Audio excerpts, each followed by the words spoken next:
바울은 로마서 1장에서 11장을 통해서 짧게 신앙의 삶에 관해서도 이야기하지만 대부분은 기독교 신앙의 기본과 그 진리에 대해서, 핵심에 대해서 이야기를 하고 있습니다. 그리고 우리가 오늘 만난 12장부터는 실천적인 성도의 삶, 예수 그리스도를 믿는 성도는 어떻게 살아야 할 것인가에 대한 삶에 관한 내용으로 말씀을 이어가고 있음을 보게 됩니다.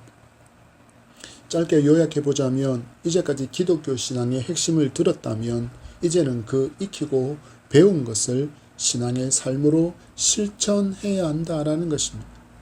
나는 기독교의 진리를 들어서 알고 있습니다.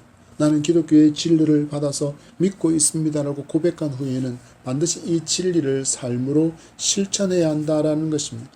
그렇지 않으면 우리는 사명을 실천하지 못하고 열매가 전혀 없는 그런 신앙생활만 하게 될 것이기 때문입니다. 여러분, 이 시대를 진단해 보십시오. 말은 너무나도 화려합니다. 또 그리고 말이 너무나도 많습니다. 그러나 그것에 비해서 그 말의 화려함과 말의 양의 많음에 비해서 자신의 말에 대해서 책임을 지는 사람은 너무나도 적습니다. 국회에 입성하기 위해서 선거운동할 때는 사탕발림 같은 공약을 남발합니다. 그렇게 해서 백성 사람들로부터 호응을 얻고 나서 국회에 입성하면 어떻게 됩니까? 자신이 내건 공약을 실천에 옮기기 위해서 수고하는 국회의원은 그렇게 많아 보이지 않습니다. 이건 비단 국회의원만의 문제는 아닙니다. 보통 사람도 말이 얼마나 화려한지, 공약 같은 그런 공수표를 얼마나 많이 남발하는지, 그렇지만 실제적으로 자기의 말에 대해서, 자신이 한 약속에 대해서 책임지려고 하는 모습을 좀처럼 쳐다보기 힘든 시대를 우리는 만나고 있습니다. 이런 분위기는 우리 아이들에게서도 발견할 수 있습니다. 학교 다니면서 자기들이 배우는 것이 분명히 있습니다. 그런데 그것들에 대해서 무시해 버리는 경우들이 많아진다라는 것입니다. 요즘 초등학생들의 교과 과정 중에 도덕을 살펴보면 예전에 비해서 훨씬 더 세부적으로 파트를 나눠서 배우고 있다는 것을 알 수 있습니다. 그들은 먼저 도덕과 자기 자신과의 관계가 어떠한가를 그들은 배웁니다. 그리고 이것이 확정되어져서 다른 사람과 우리는 어떻게 도덕적인 삶을 살아야 하는지를 배웁니다. 그리고 나아가서는 사회와 공동체 안에서 우리는 어떻게 도덕적인 삶을 살아야 하는지를 배웁니다.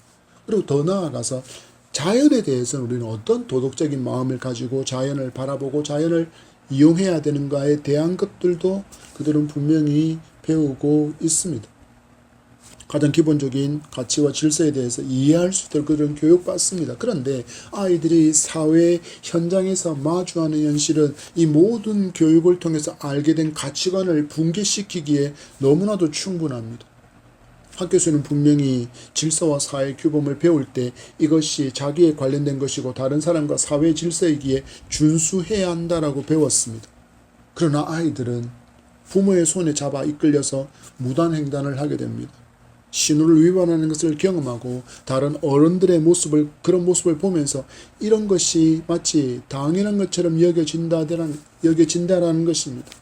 우리 아이들은 현실과 교실에서의 배움과는 너무나도 큰 차이를 몸소 경험하면서 그들의 가치관이 붕괴되고 있다라는 것입니다. 왜입니까?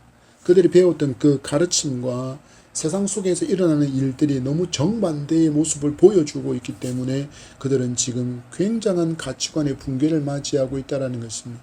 이러한 편법과 위법과 불법과 무질서를 몸으로 배우게 되면 마치 신호등을 기다리는 것은 어리석은 듯이 보여집니다. 차가 없으면 급하다라고 달려가 버립니다. 신호 기다리기 귀찮다라는 명목으로 불법을 하고 무질서를 만들어가고 있습니다. 이런 모습은 어디에 있으면 안 될까요? 특히나 진리를 외치는 교회 안에서 일어나면 안 되는데 아무렇지도 않은 듯이 교회 안에서 그리고 성도에게서 일어나고 있는 일이기도 합니다. 어떻게 해야 합니까? 답은 단순합니다. 말씀으로 돌아가는 것입니다. 바울은 12장을 시작하면서 성도에게 이렇게 말합니다. 자, 이제 진리를 알게 되었으니 어떻게 살아가는 것이 마땅한가? 라고 우리에게 질문하고 있습니다. 우리 1절의 말씀 다시 읽겠습니다. 시작. 그러므로 형제들아, 내가 하나님의 모든 자비하심으로 너희를 권하노니 너희 몸을 하나님이 기뻐하시는 거룩한 산 제물로 드리라. 이는 너희가 드릴 영적 예배니라. 아멘. 바울은 12장을 시작하면서 헬라 우운을 사용하는데 그 뜻은 무엇 때문에, 왜, 그러므로 라는 뜻을 담고 있습니다. 이 단어들 이 의미들로 연결해 보면 하나님께서 받으실 만한 영적 예배의 산 제물로 너희를 드려야 하는 이유가 바로 1장에서 11장까지의 내용이라는 것입니다. 너희가 왜 이런 산 제물로 드려지는 영적 예배를 드려야 하는가? 무엇 때문에 이렇게 예배해야 하는가? 바로 그 이유가 1장에서 11장까지의 진리를 너희가 듣고 알게 되었기 때문이고 너희들이 그 들은 진리에 따라서 믿음을 고백했기 때문이라고 이야기하는 것입니다. 곧 복음의 진리를 들은 사람은 가만히 있을 수 없다라는 것입니다. 어떤 목사님의 말처럼 내 안에 믿음으로 말미암아 성령이 오셨는데 그 후에 가만히 멀뚱멀뚱 서 있지를 못한다라는 것입니다. 내 안에서 역사하시는 성령의 역사로 말미암아 말씀을 실천하지 않고는 견디지 못하게 된다라는 것입니다. 예를 들어 보자면 나를 향한 하나님의 위대하고 놀라운 사랑을 알게 되었는데 어떻게 하나님과 원수처럼 살아갈 수 있으며 어떻게 이웃을 미워하며 살아갈 수 있겠느냐라는 것입니다. 사랑하게 된다라는 것입니다. 하나님을 사랑하게 되고 그리고 이웃을 사랑하게 된다라는 것입니다. 예수 그리스도를 믿은 후에 우리는 그 삶을 살아가는 것이 너무나도 당연한 것이라는 것입니다. 당연히 자연스럽게 일어나는 것이 아니라 그렇게 예수를 믿었다 그러면 그렇게 사는 것이 당연하다라는 것입니다. 왜입니까? 복음의 진리를 들었기 때문이다라고 지금 바울은 이야기합니다. 우리는 주신 말씀을 통해서 살펴보면 이처럼 놀라운 하나님의 사랑을 받은 그 사람이 바로 나라는 그 진리를 알게 되었을 때 제일 먼저 회복해야 될 영역이 예배라고 이야기하고 있습니다. 하나님과 원수로 살면서 죄의 저주와 진노 아래서 살던 우리가 믿음으로 말미암아 하나님의 자녀가 되었다는 진리를 믿는 성도는 그 은혜를 감사하고 감격하고 또한 기억하면서 내게 행하신 그 놀라운 일들을 송축하는 예배자로 살아야 한다는 것입니다.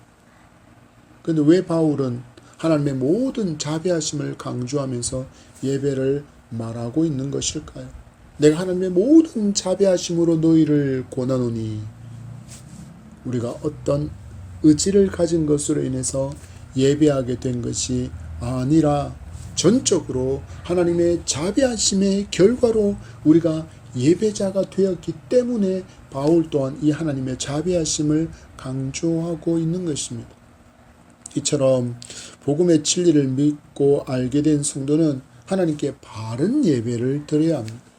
왜냐하면 바른 예배가 아닌 거짓된 예배도 있다라는 것을 바울이 1장에서 이미 말했기 때문입니다. 1장 25절 말씀에 이는 그들이 하나님의 진리를 거짓 것으로 바꾸어 피조물을 조물조보다 더 경배하고 섬김이라. 주는 곧 영원히 찬송할 이시로다. 아멘. 진리를 거짓 것으로 바꾸고 그리고 피조물을 조물조보다 더 경배하고 섬기는 것이 거짓된 예배의 모습이라고 바울은 이야기합니다.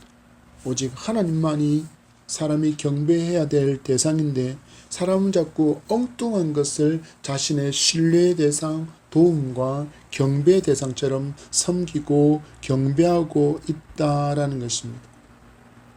여러분이 예수님 시대, 이 바울의 시대에 로마시 한가운데 있다 그러면 무엇이 가장 많이 눈에 들어올까요? 각종 신전과 그리고 그 신상과 제단이 눈에 들어왔습니다.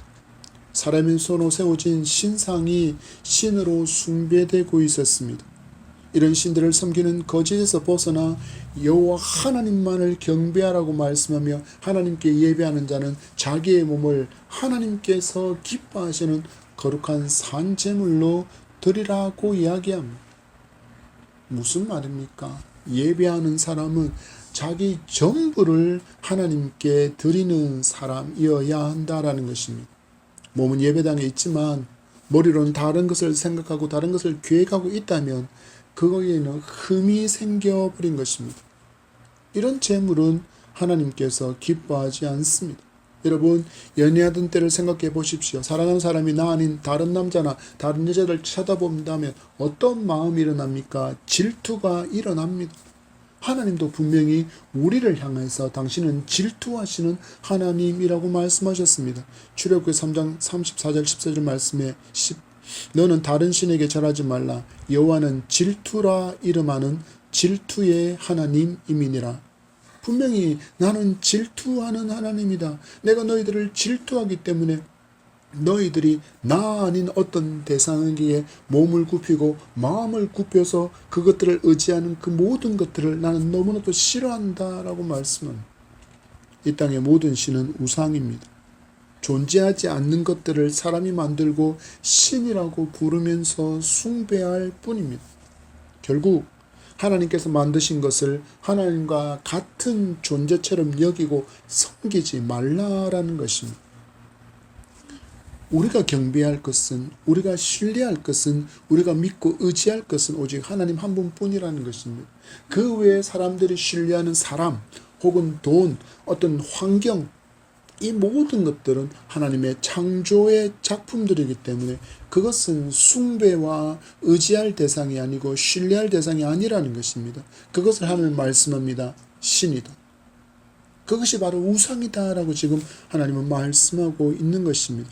이처럼 질투하시는 하나님이시기에 하나님은 이사야서를 통하여서 너무나도 명확하고 단호하게 말씀하십니다. 이사야서 42장 8절 말씀에 나는 여호와이니 이는 내 이름이라. 나는 내 영광을 다른 자에게 내 찬송을 우상에게 주지 않겠다라고 단호하고 명확하게 하나님은 말씀하십니다. 하나님은 우리가 오직 하나님만을 예배하는 예배자이기를 원합니다. 그래서 성도는 어떻게 해야 합니까? 예배에 온 힘을 쏟아야 합니다. 여러분, 내게 구원을 주시기 위해서 예수님은 전심을 다하셨습니다.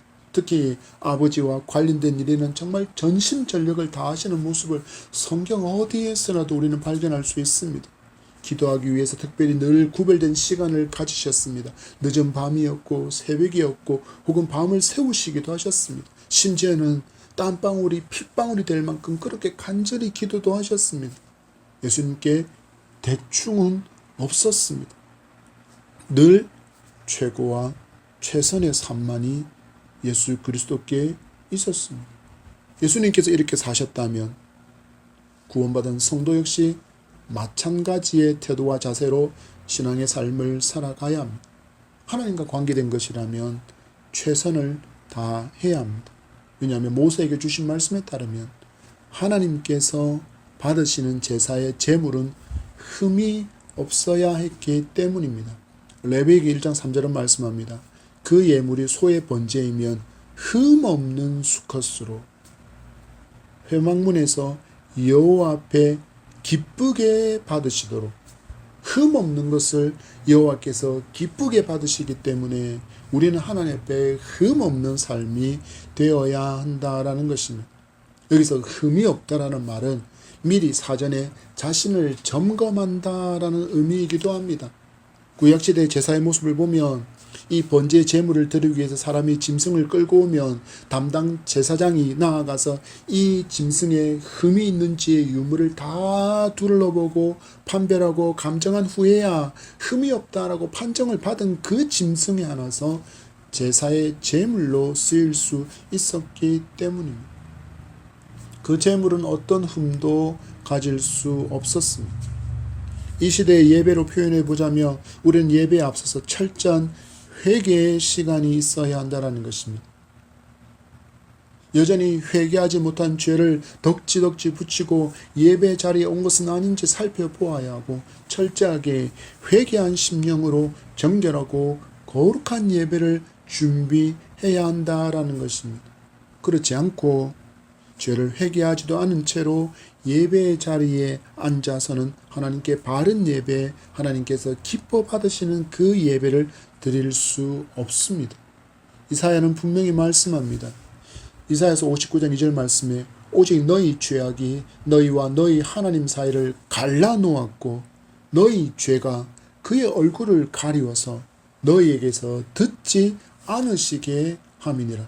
무엇이라고 말씀합니까? 죄악이 너희와 하나님 사이를 갈라놓았다. 죄가 너희의 기도를 막고 있다라고 말씀합니다. 혹시 여러분이 예배의 감격을 누리지 못하고 기도에 응답이 없다면 우리 주신 말씀의 거울에 자기를 잘 조명받고 드러난 그 죄가 생각난 그 죄를 철저하게 회개해야 합니다. 그때 우리는 하나님께서 기뻐하시는 산 제물로 하나님께서 받으시는 영의 예배를 드릴 수 있습니다. 여러분, 예배는 하나님과 가장 친밀한 사귐을 누릴 수 있는 자리인데 이 자리에서 성도가 기쁨을 누리지 못하고 그 기쁨을 맛보지 못한다면 성도는 어디서 참된 만족과 기쁨을 얻으려고 할까요? 바로 바울이 경고한 것처럼 하나님께서 만드신 피조물에게서 그 거짓 진리로 기쁨을 얻으려고 합니다. 그럼 어떤 일이 일어날까요? 어느새 자신도 모르게 점점점 세상으로 떠내려가는 자신을 발견하지도 못한 채 세상 한가운데 떠내려가 버립니다. 왜요? 예배를 실패했기 때문입니다.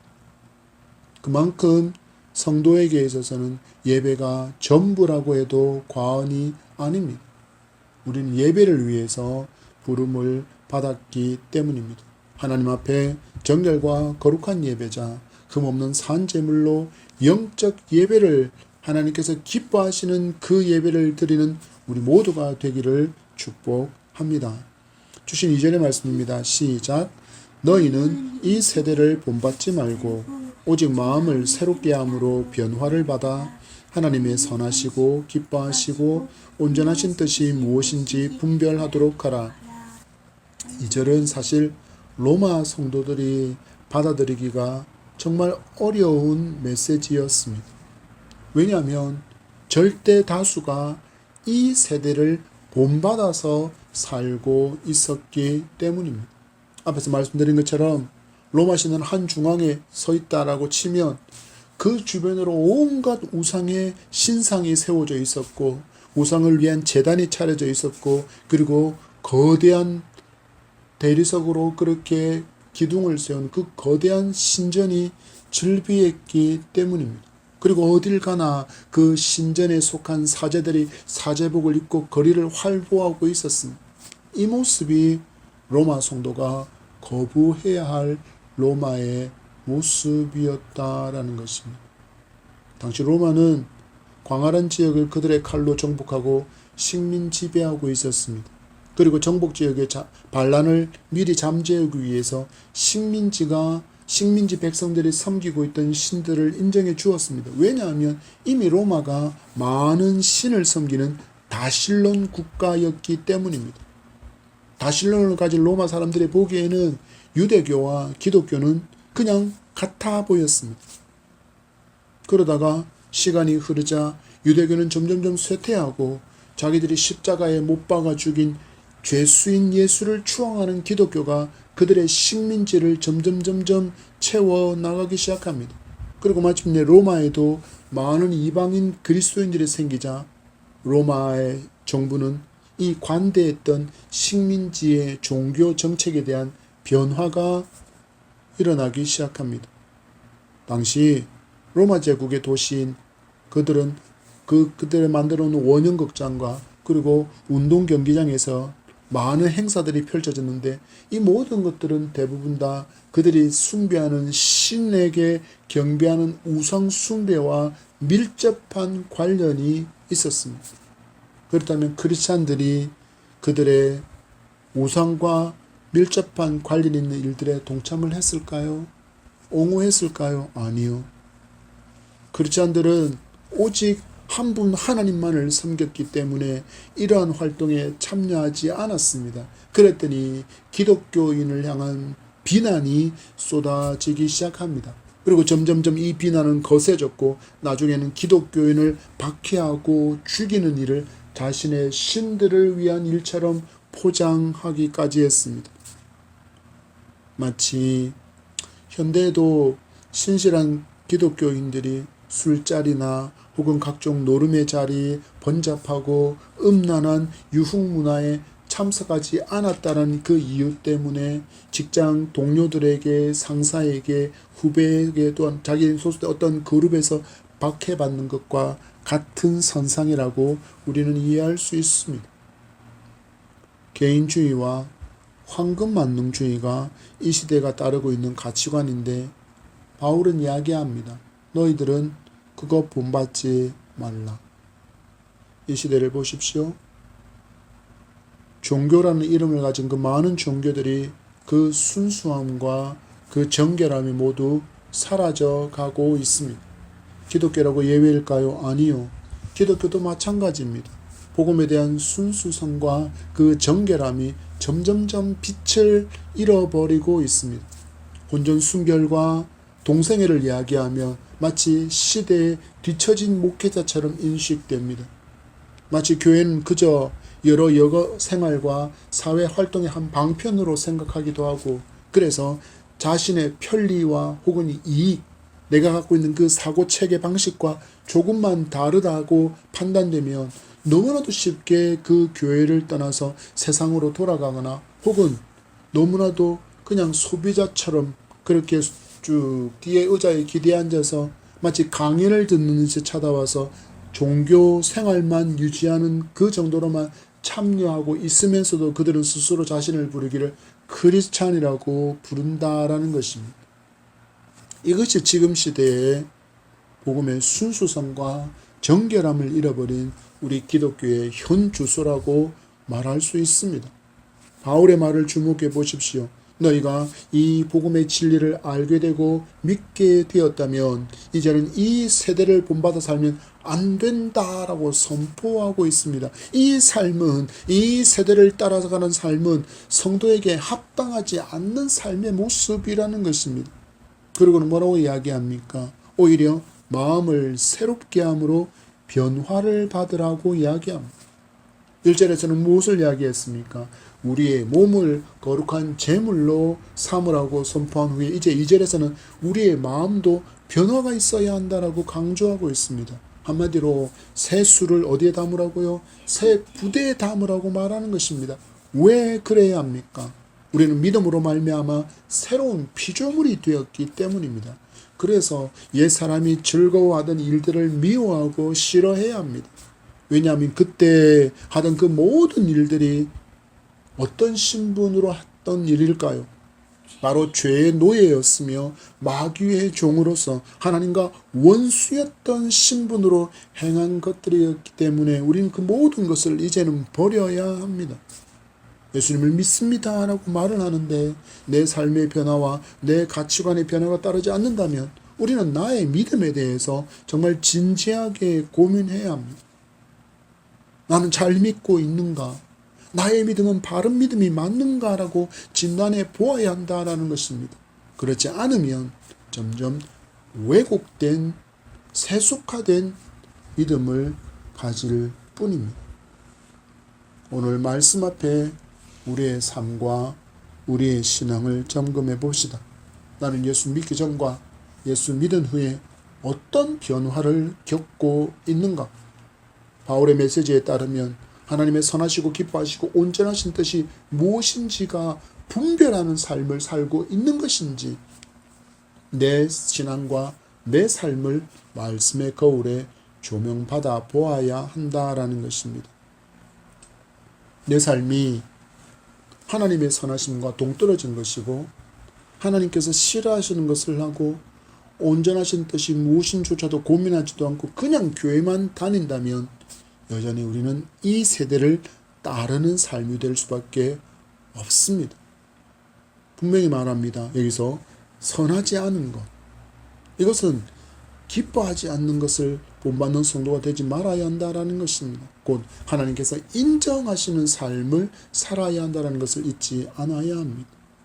구체적으로 좀 살펴봅시다. 성도는 하나님께서 기뻐하시는 일을 해야 하는 것이 바로 성도라고 이야기합니다. 그럼 하나님 과연 무엇을 기뻐하실까요? 바로 하나님의 뜻이 이루어지거나 혹은 하나님의 뜻과 일치되는 모습일 때를 하나님은 기뻐하신다라는 것입니다. 그래서 성도가 말씀을 가까이 하지 않으면 하나님의 선하신 것과 기뻐하시는 것과 온전하신 뜻이 무엇인지를 알 수 없으니까 어떻게 살아갈까요? 내가 하는 일들이, 내가 하는 생각이 말씀에서 벗어난 것인 줄도 모르고 무지 가운데 죄를 행하게 된다라는 것입니다. 이 또한 우리는 반드시 회개해야 할 죄입니다. 여러분, 내가 무지해서 지은 죄를 모른다고 넘어가지 마시기 바랍니다. 내가 하나님의 말씀을 몰라서 내가 너무나도 무지해서 내 삶이 하나님 말씀에서 벗어나 있다는 것을 깨닫지 못하는 무지함이라면 우리는 그것까지도 하나님께 회개해야 합니다. 우리가 하나님의 뜻을 구하지 않는 채로 하나님의 선하시고 기뻐하시고 온전하신 뜻이 무엇인지를 분별함이 없이 살아간다면 어떻게 되겠습니까?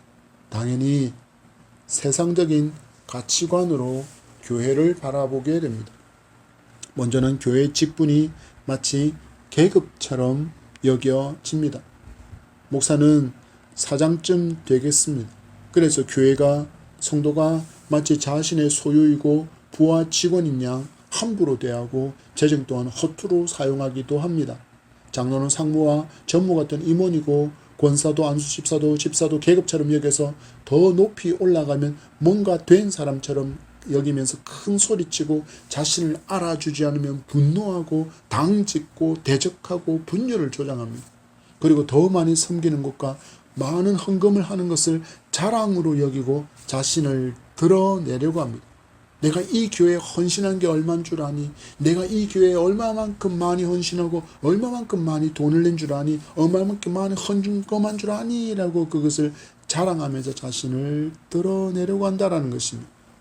또 어떤 모습을 보일까요? 비슷한 삶의 수준을 가진 사람끼리 교회 안에서 모여서 자신들만의 교회 내에 사교 모임을 만들기도 하고 새로운 성도가 쉽게 교회에 흡수되지 못하게 하는 걸림돌과 같은 역할을 하고 있다는 것도 생각하지 못하게 됩니다. 기억하시기 바랍니다. 에베소서 4장 3절은 말씀합니다. 평안에 매는 줄로 성령이 하나 되게 하신 것을 힘써 지키라. 평안의 줄로 성령이 하나 되게 하신 것을 힘써 지키라. 성령이 우리를 믿음 안에서 하나로 만들어 주셨으니까 너희들은 평안에 매는 줄로 그것을 힘써 지키라고 말씀하고 있습니다. 평안을 지키라는 것입니다. 쉽게 말해서 평안을 더욱더 풍성하게 하는 것이 예수 믿은 후에 성도가 가져야 될 삶의 태도이며 가치관이고 성령께서 하나 되게 하신 것을 힘써 지켜야 할 의무가 성도에게 주어져 있다라는 것입니다. 여러분, 이것을 행하지 못할 때 어떤 일이 일어날까요? 당연히 교회는 힘을 낼 수가 없습니다.